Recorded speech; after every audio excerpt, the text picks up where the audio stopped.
Well, Julia, thank you so much for taking the time to chat with me this morning.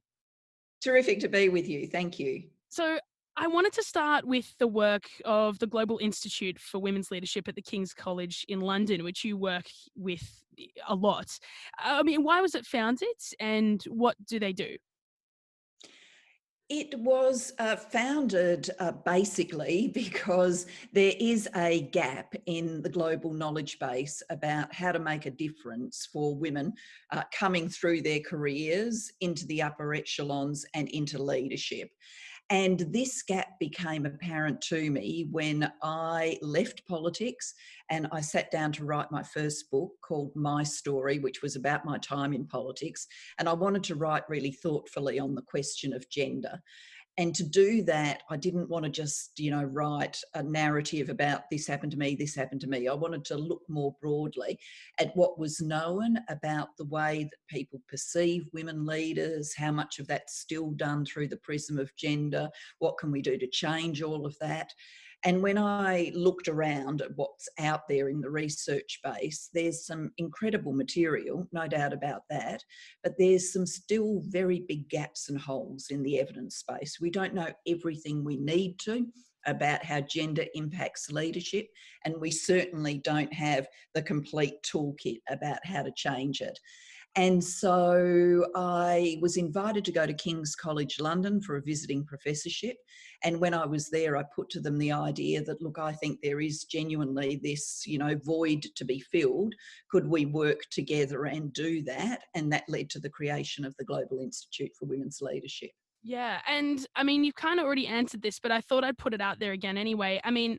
Having more female leaders it's a huge talked about topic, especially now. But it's such an important issue, and it's something that you're obviously very passionate about and you work in a lot for. But what drives you to make it such a priority?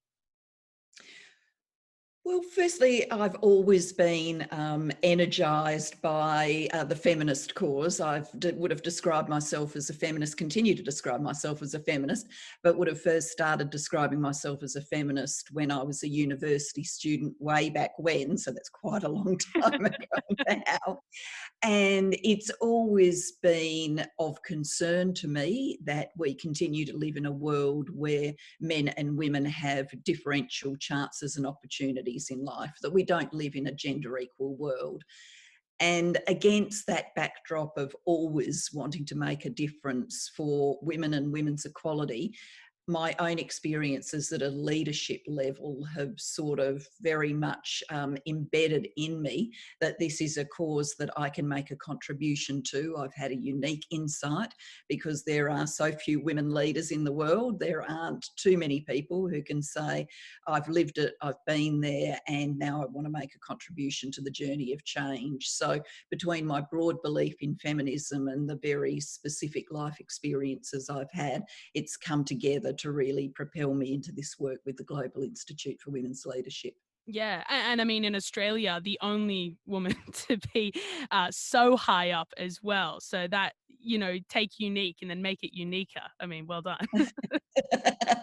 Well, thank you for that. And if it was just Australia and we could look at other countries and say they've all got it sorted, that would be one thing. But the global statistics are truly eye-wateringly bad. If you look at the countries around the world who pick their leader, obviously not everywhere does, but of the countries that do, fully 70% have never had a woman be president or prime minister in whatever the top political job is in their system. And it's only a very limited number of countries that have had more than one woman. That's down at 13 as a number. And there's only two countries in the world that have had a woman three times. New Zealand's one and Iceland is the other. So we've got a lot to do. Absolutely. And 70%, it's a huge statistic, isn't it? And the way that you're speaking globally, it does kind of lead nicely into the next question. Looking at, global education, this is something else that you're very, very passionate about. And, it's very important for you. And you can see that through your work with CamFed, which is the Campaign for Female Education, and the Global Partnership for Education. Now, you've spoken a lot about leadership, but why is education such a big issue for you as well? I think life's chances are basically defined in the early years, and that belief, once again, has been with me all of my life. I got a fantastic quality education at the local government schools that I went to in my community in South Australia, but I always viewed getting that education and then getting the opportunity to go on to university as a real privilege. Neither of my parents had finished secondary school, so this was unusual in our family and not to be wasted. And here in Australia, when I was in politics, I didn't want anybody's life chances determined on a kind of postcode lottery of whether you lived in a suburb with a good school or whether the school that you went to was struggling. And unfortunately, when we do demographic data in Australia, we can say that there are communities where life's chances aren't equal and aren't fair, and that the quality of education available is not good enough. And so many of the things we did on school quality, on school funding, were about that. And when I left politics, I wanted to try and make a contribution on that globally. So the Global Partnership for Education is the big multilateral fund that supports school education in developing countries. So I'm talking about places where, you know, the access challenge isn't solved yet, where kids just don't go to school, or many of them don't go to school, the most marginalised. And it also led me to the Campaign for Female Education, which is a fantastic scholarship model for girls in Africa that really empowers them and stays with them as they make the transition into adulthood. It's interesting what you say about the fact that neither of your parents finished their high school education, and that was something that you did, and it wasn't to be wasted. I mean, when I think of not wasting an education, I think you've done pretty well. You know, you've taken it to the next level for all of us. I mean, Thank you. this is this is something really interesting, and I know you've been questioned about this a lot, but your misogyny speech in Parliament, I feel like this is kind of when you ask, you know, if you ask a musician about their number one hit back in the day over and over again, but I had to ask it. I mean, this speech, it's been remixed, it's been used as a karaoke track, it was arranged into a choir piece, and earlier this year it was voted the most unforgettable moments of Australian TV history. Did you realize how important this was going to be when you were giving it, or even before you were giving it? No, not at all. No insight into any of that at all, even when I'd finished giving it. It, when I finished giving it on that day in Parliament, I knew that it had been a powerful speech in the parliamentary chamber. You can tell Yes. from the reactions of the opposition, the reactions of your own side. So I knew that it had been a powerful speech in that kind of arena. But I didn't have any insight into how it would translate beyond that arena and how it would endure over time. So if you'd said to me 5 minutes later, after I'd given the speech, you know, you'll still be talking about that in 2020, I would have said, no, that's ridiculous. That won't happen. And yet here we are. And yes, we're still talking about it. Still talking about it literally right now. And I was watching the really interesting chat you had with Hillary Clinton a little while ago, and you said that when you were talking about this speech, that you just wrote down notes. Like there was no, there was a plan, but it was a lot of just kind of on the moment thing. I mean, I don't know. It was such a, as you can, like, you know, as it's been transferred, it's such a powerful speech. I mean, when you just have notes and when you're speaking that, I mean, how do you kind of get yourself to that point that you're able to give a speech like that? Well, there are some things about that speech that were completely instantaneous, and then some things, I guess, measured in years. I mean, what was instantaneous is I didn't expect on that day in Parliament to be giving a speech. I expected to go into the Parliament and to have the back and forth of question time. So get asked a question, give an answer. And it was only when I got into the parliamentary chamber that the opposition moved to have a debate, and they spoke first because they moved the motion. So Tony Abbott spoke first, and then I only had the time of his speech to get myself ready to give that speech. So I had with me sort of quotes of his that I had been intending to use in question time. But the speech itself, I gave off handwritten notes I made as he was speaking. And actually, those handwritten notes are the inside front cover of the hard copy book, My Story. And everybody can see just how bad my handwriting is. Um, but measured in years in this sense that, you know, I'd been in politics at that point for a number of years, and, you know, the essence of honing your craft in the parliamentary chamber is, you know, learning to stand your ground, to respond in the moment, to respond with force. So when women say to me, oh, I could never give a speech like that, I'm always keen to say, you know, these skills aren't innate, they're learned skills. You know, I was in politics for 15 years all up, and was I much better at giving a speech towards the end than I was at the beginning? Absolutely. Um, so could I have given that speech in my first year in the parliamentary chamber? No, because I hadn't honed the craft. And at the same time, though, I think I couldn't have given a speech like that if I'd had days and days of preparation. There is something about the immediacy of it that has helped it resonate with people.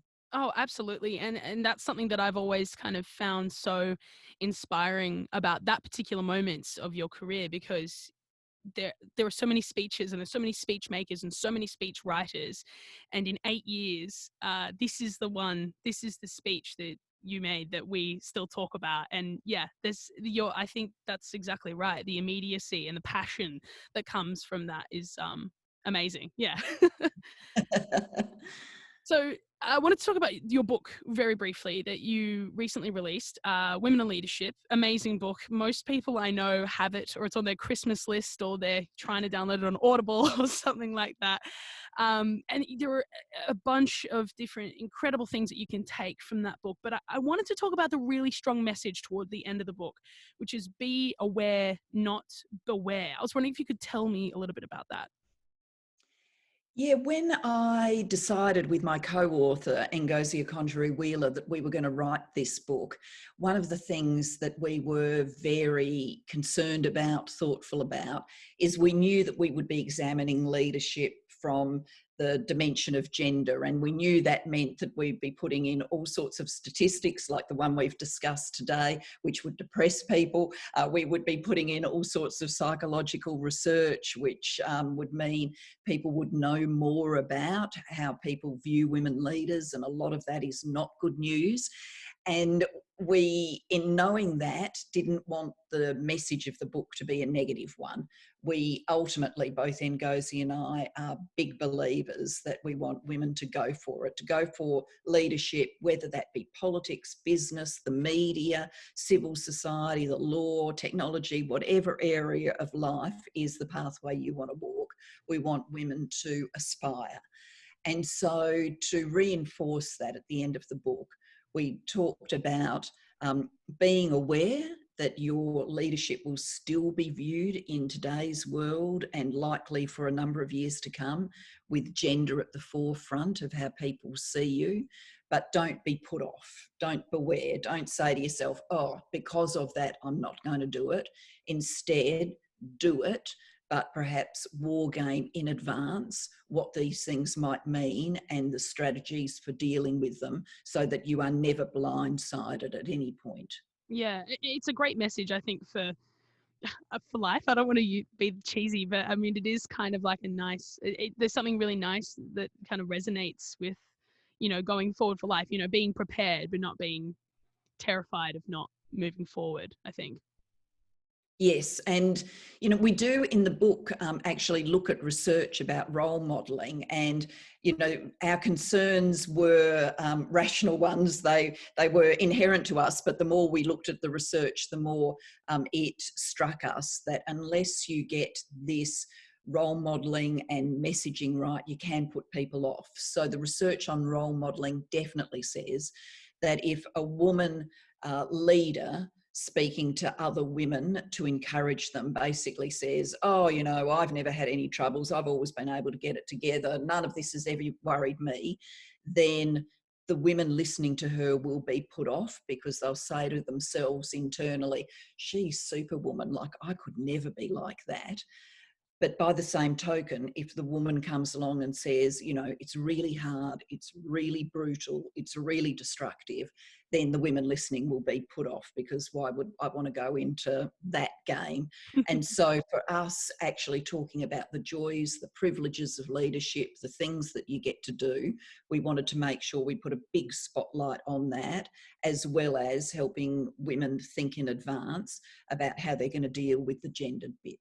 And role modeling it's so important, and I'm really glad you brought it up because, I mean, for a lot of people, especially of my generation and people like me and my younger sister, I mean, you've been a role model for a lot of us, especially in terms of leadership.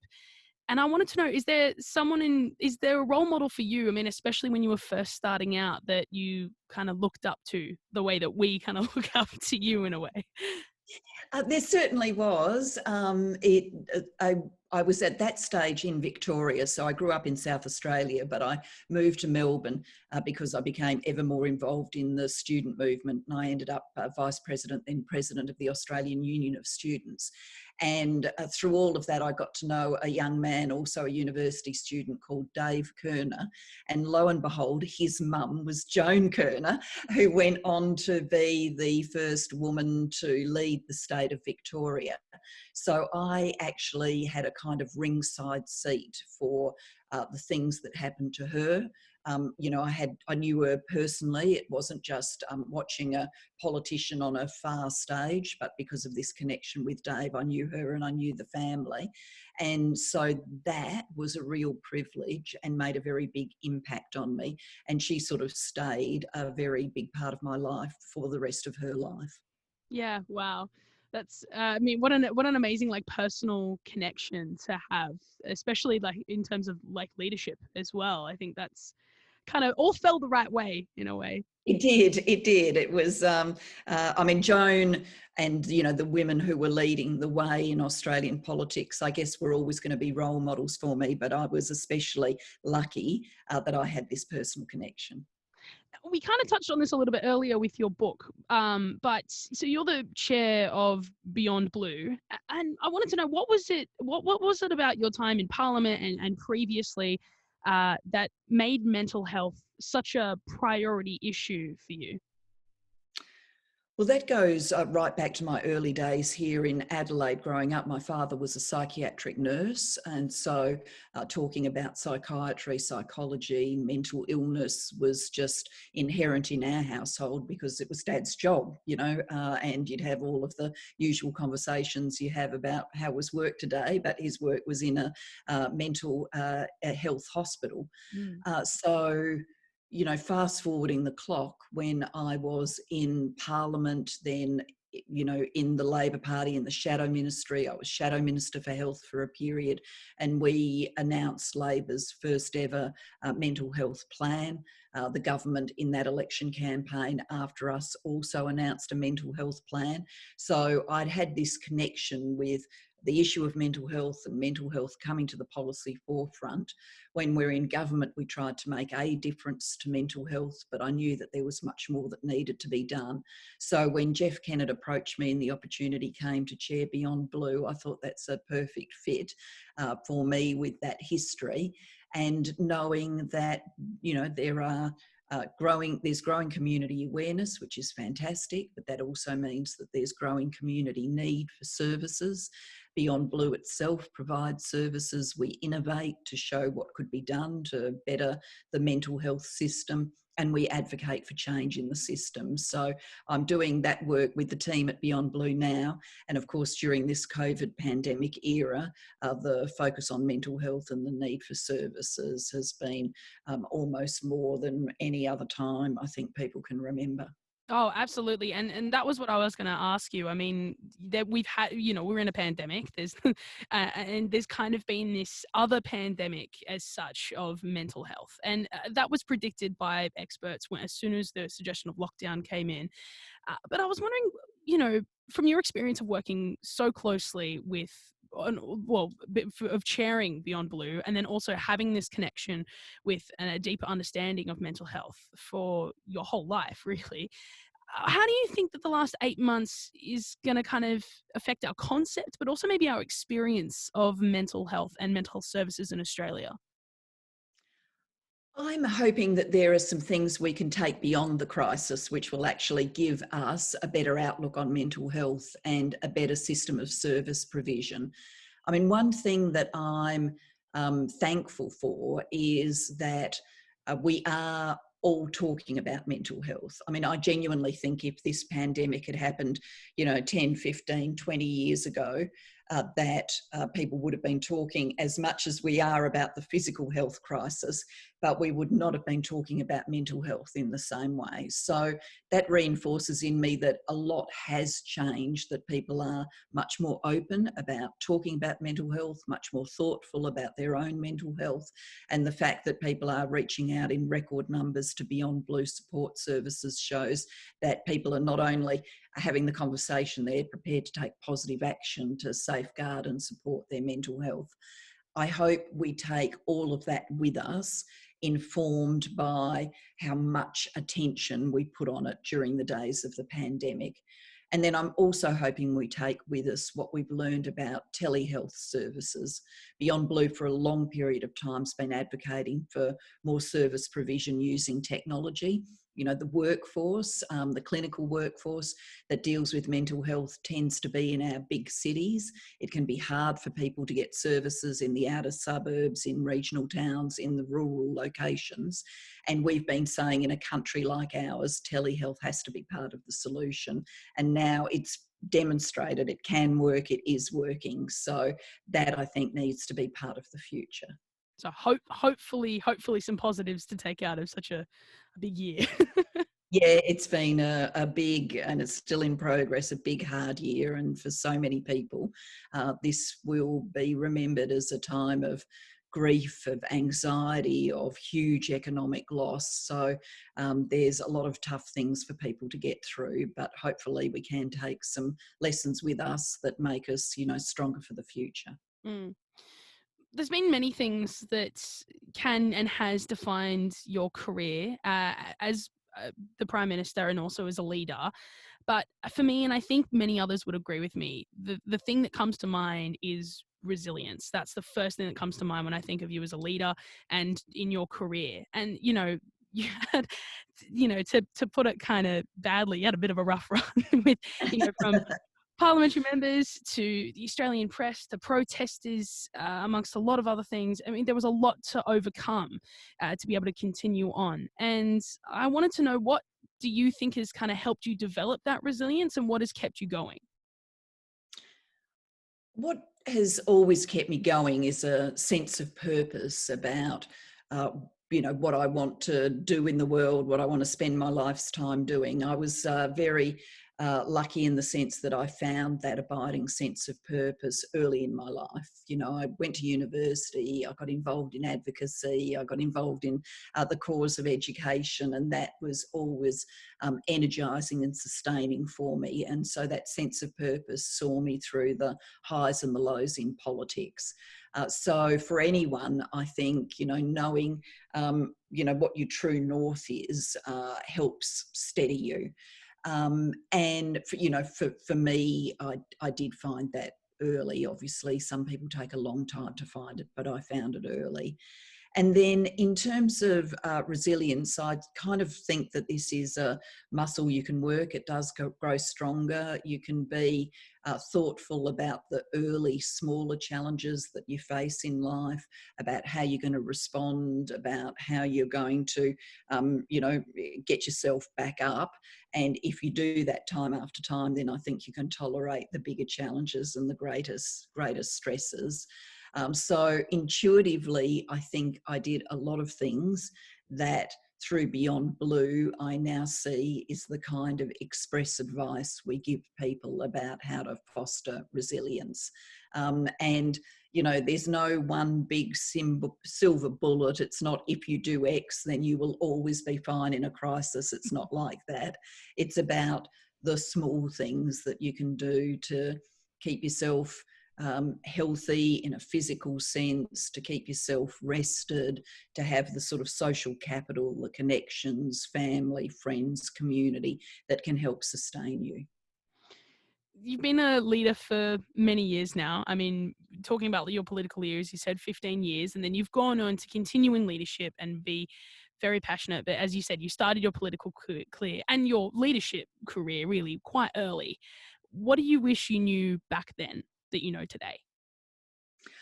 Well, I certainly wish I knew all of the things about gender that we've now written in the book. I wish I had the book back then, because I made some naive assumptions that I would be living out most of my life and most of my career in a much more gender equal world than we have now. So I would have liked the forearmed, forewarned kind of perspective that we do try and give to others through the book.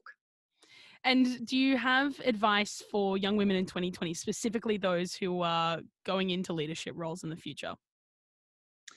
Well, number one piece of advice is go for it. Absolutely. I want to see women in leadership roles everywhere. Number two, when things happen to you and you're trying to think through what of this is me, what of this is because I'm a woman, and you're finding that a perplexing question, do reach out for advice, do look at the evidence sources that are available. Obviously, much of it's in the book, but that's not the only way of getting access to that evidence and material. And, don't internalize it. Don't take it as it's all negative about you. Actually, look at the gender dynamic and then reach out to other women, to supporters who can help you war game how to deal with that. Julia, you've been really generous with your time. Thank you so much for talking with me this morning. Thank you. Great to speak with you.